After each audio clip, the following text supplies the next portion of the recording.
જય ભીમ। મેં આમાં લખ્યું છે કે દાઠાના પીઆઈ મકવાણા જાતિવાદી અને માણસાઈ વગરના છે અને એનો મોબાઈલ નંબર નીચે નાખ્યો છે। આ જાતિવાદી અને માણસાઈ વગરના છે એનો દાખલો હું તમને આપું અને આ બનાવ છે ગઈકાલનો। અને દાઠાના પીઆઈ એટલે લગભગ તમે જે કોઈ મારા વિડીયો જોવો છો એને ખ્યાલ જ હશે કે હમણાં થોડા દિવસ પહેલાં દાઠા પોલીસ સ્ટેશને આપણે ફરિયાદ નોંધાવવા માટે ગયા હતા। જે અનુસૂચિત જાતિના સ્મશાનની અંદર એક ભાઈ ઘૂસી ગયો હતો અને ત્યાં ખાંભીઓ ઉખેડી નાખી હતી ને એવું બધું કર્યું હતું, જેની ફરિયાદ ન નોંધાતા આપણે ત્યાં ગયા અને પછી ફરિયાદ નોંધાવડાવી હતી। હવે કાલનો જે બનાવ બન્યો છે એ તળાજા પોલીસ સ્ટેશન વિસ્તારનો છે અને તળાજા પોલીસ સ્ટેશનના જે પીઆઈ છે એમને પારિવારિક કોઈ પ્રોબ્લેમ આવેલી હોય જેથી રજા ઉપર હતા અને એની જગ્યાએ આ પીઆઈ એચસી મકવાણા દાઠાના ત્યાં ચાર્જમાં હતા। આ વિડીયોને ફૂલ શેર કરજો, કેમ કે આવા નમાલા નરાધમ અને માણસાઈ વગરના જાતિવાદી નકામા પોલીસ અધિકારીઓ જે છે એને વિરુદ્ધ એના ઉપરી અધિકારી જે પણ કાંઈ ખાતાકીય પ્રક્રિયા કરવાની થતી હોય એ કરે। એટલે વિનંતી સાથે આ વિડીયોને શેર કરજો। બનાવ એવો છે કે આજથી 2 મહિના પહેલાં તાલુકો જિલ્લો બોટાદનું પાળિયાદ ગામ, ત્યાં વાલ્મીકી સમાજની એક દીકરી જેની ઉંમર માત્ર 13 વર્ષ અને એ દીકરી એની નાની ભેગી રહી છે। દીકરીના મમ્મી પપ્પા નથી અને નાનીમાં પણ દુખાયેલા છે। એટલે થયું એવું કે એ 13 વર્ષની દીકરીને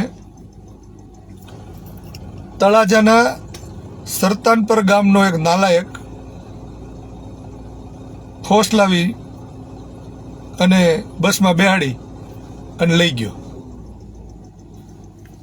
ત્યારથી આ માળી એ દીકરીની શોધખોળ કરતા હતા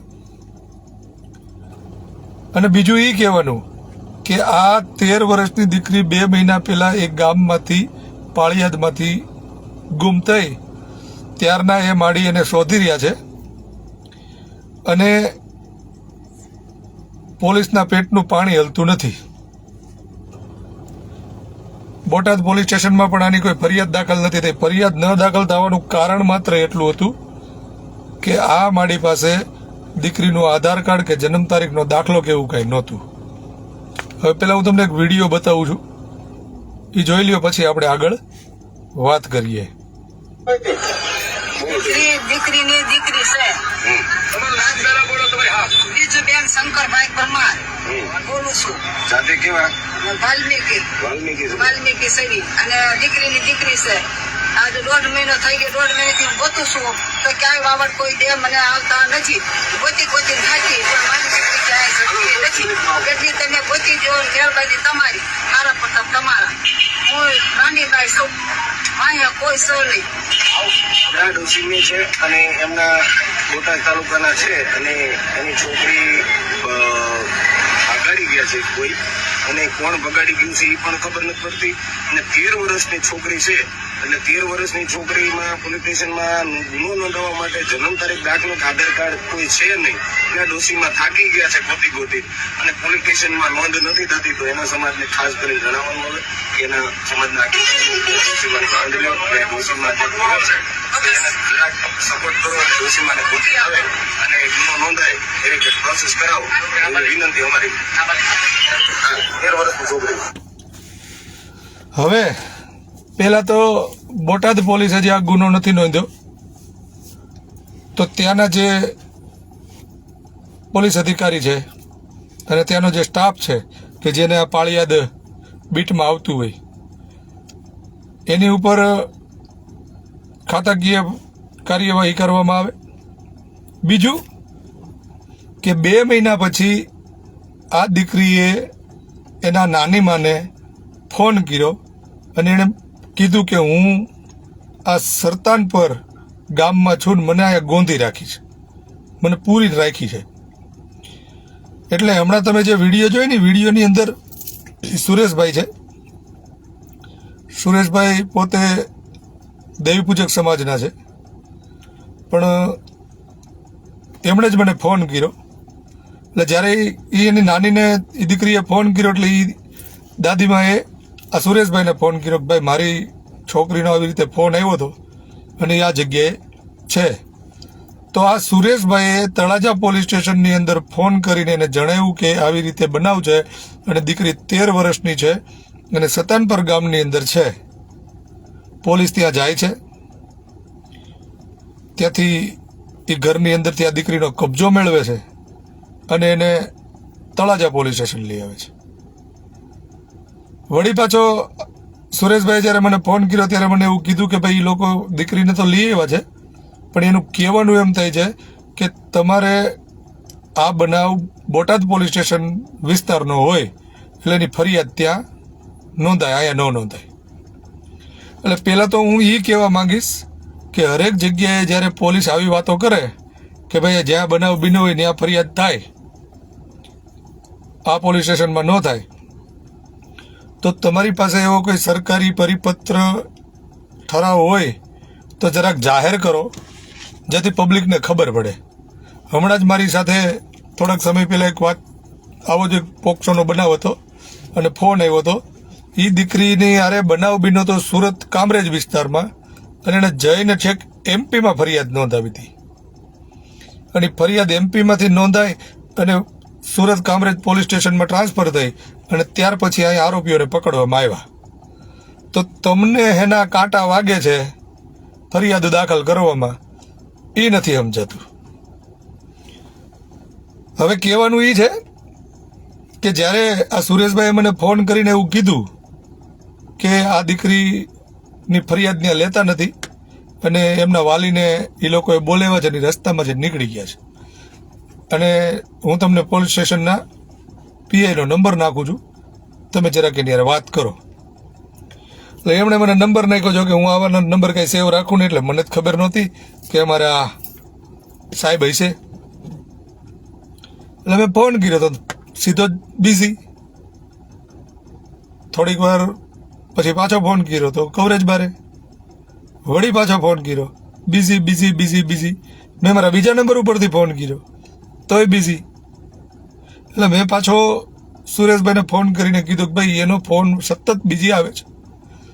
હવે કેવી રીતે આવે છે મને નથી ખબર, પણ બીજો નંબર આપો. એટલે એણે મને તળાજા પોલીસ સ્ટેશનનો નંબર આપ્યો. તળાજા પોલીસ સ્ટેશનના મોબાઈલ નંબર ઉપર મેં ફોન કર્યો, તેના પીએસઓ સાથે વાત કરી અને પીએસઓને કીધું ત્યારે એણે મને કીધું કે ભાઈ અમારા પીઆઈ સાહેબના ઘરે થોડીક એવો બનાવ બની ગયો છે જેથી રજા ઉપર છે. અને દાઠા પોલીસ સ્ટેશનના મકવાણા સાહેબ છે ને એ અત્યારે ચાર્જમાં છે. એટલે મને તો આમ અહીંયા ધરપત થઈ ગઈ હોય. એટલે મેં નહીં કીધું કે હું એને કલાક એકથી ફોન કરું છું પણ એનો ફોન બિઝી જ આવે છે, તમે એને કહો કે ફરિયાદ તો આ પોલીસ સ્ટેશનમાં જ દાખલ થાય. પણ છતાંય મને ખબર હોય એ પ્રમાણે એટલે મેં તળાજા તળાજાના મારા એક મિત્રને ફોન કરી અને એને વાત કરી કે ભાઈ આવો આવો બનાવ છે અને દીકરીના વાલી ત્યાં પહોંચી ગયા છે અને નિવેદન લખાવીને એને સહી કરાવી અને મોકલી દે એ પહેલાં તમે ત્યાં પહોંચી જાઓ, કેમ કે ફરિયાદ આપણે અહીંયા દાખલ કરવાની છે. એટલે ભાઈ પણ ત્યાં તાત્કાલિક પહોંચી ગયા. હવે માડીની આગળ પાછળ કોઈ છે નહીં, દોડવાવાળું કોઈ છે નહીં, જેથી માડી થોડાક ઢીલા પડતા હતા. પણ પછી એમની સાથે વાત કરી અને એને હિંમત આપી અને એને ફરિયાદ દાખલ કરવા માટે રાજી કર્યા.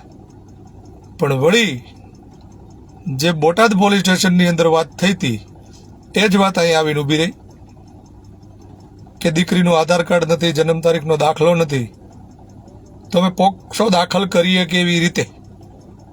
એટલે મારા મિત્રએ મને ફોન કર્યો કે વસંતભાઈ આ લોકો ફરિયાદ લેવાની ના નથી પાડતા, પણ એનું કહેવાનું એમ થાય છે કે આધાર કાર્ડ કે જન્મ તારીખના દાખલા વગર અમે કેમ પુરવાર કરીએ અને કેવી રીતે પોક્સો દાખલ કરીએ. તો મેં એને સીધી અને ચોખ્ખી વાત કરી કે સાહેબને એટલું કહો કે અમારે તમને ન શીખવાડવાનું હોય, આ કામ તમારે કરવાનું હોય. દીકરી 2 મહિનાથી ત્યાં ગોંધી રાખેલી હતી તો એની સાથે ન બનવાનો બનાવ બન્યો જ હોય.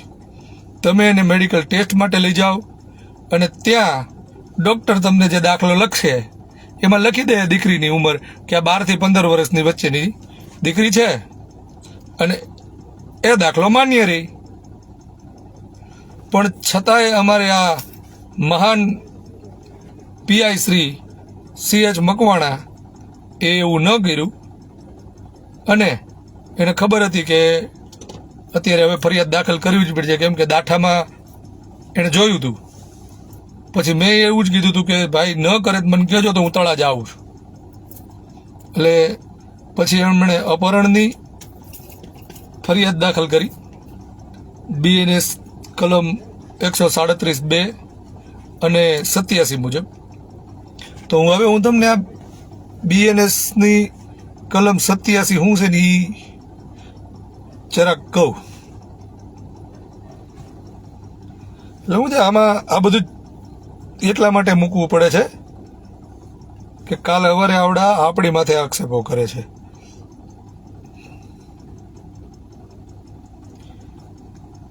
કલમ 87 એવું કહે છે, કોઈ સ્ત્રીને લગ્ન વગેરે કરવાની ફરજ પાડવા માટે તેનું અપહરણ કરવા, અપનયન કરવા અથવા દબાણ કરવા બાબત. બરાબર. અને બીજી કલમ છે 137 અપહરણ, જે IPCની 363, 361, 360 અને 359. એમાં કોઈ બાળક અથવા અસ્થિર મગજની કોઈ વ્યક્તિને તેને કાયદેસરના વાલીપણામાંથી એવા વાલીની સંમતિ વિના જે કોઈ વ્યક્તિ લઈ જાય અથવા ફોર્સ લાવીને લઈ જાય, તેણે એવા સગીરનું અથવા કે અસ્થિર મગજના વ્યક્તિનું કાયદેસરના વાલીપણામાંથી અપહરણ કર્યું કહેવાય. હવે મને આમાં એ કહો કે પોક્સો ક્યાં, બળાત્કાર ક્યાં અને ક્યાં તમારી BNS 87 ને 137(2)? મૂળ આખું જાણવામાં એવી ખબર પડી કે અમારે આ પીઆઈ શ્રી CH મકવાણા જે પોતે કોળી સમાજમાંથી આવે છે અને મળતી વિગતો પ્રમાણે આ દીકરીનું અપહરણ કરીને 2 મહિના એને ગોંધી રાખનાર વ્યક્તિ એ પણ કોળી સમાજમાંથી આવે છે. આ હું પેલો બનાવ કે આક્ષેપ નથી કરતો. જ્યારે દાઠાની અંદર અનુસૂચિત જાતિ સમાજના સમશાણમાં ઘૂસી અને જે વ્યક્તિએ કબરો ઉખેડી હતી ને એ ભાઈ કોળી સમાજમાંથી આવતો હતો, એટલે જ ફરિયાદ દાખલ કરવામાં બહુ વાર લાગી.